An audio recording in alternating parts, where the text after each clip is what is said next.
ইন্নাল হামদালিল্লাহ ওয়াসসালাতু ওয়াসসালামু আলা রাসূলিল্লাহ আম্মা বাদ ফাউযু বিল্লাহি মিনাশ শাইতানির রাজীম বিবারাকাতি ওয়া বিরহমাতি বিসমিল্লাহির রহমানির রহিম।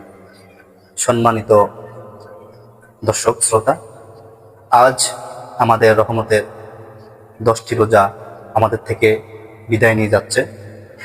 আল্লাহ পাক রব্বুল আলামিনের দরবারে আমাদের একটি চাওয়া, আমাদের যে 10টি রোজা রহমতের যে 10টি রোজা আমরা রাখলাম, সেই 10টি রোজা আল্লাহ পাক রব্বুল আলামিন যেন আমাদের কবুল করেন এবং মাগফিরাত নাজাতের যে আমাদের আরো 20টি রোজা রয়েছে, আল্লাহ পাক রব্বুল আলামিন সেই রহমত আজকে অতিক্রম করছে।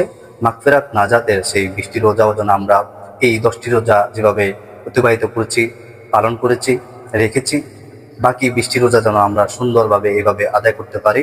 আল্লাহ পাক রব্বুল আলামিনের দরবারে আমাদের এটাই চাওয়া, আমরা যেন সুস্থ সবলভাবে আমরা যেন সেই বাকি 20টি রোজাও রাখতে পারি। আর আমরা রমজান মাসের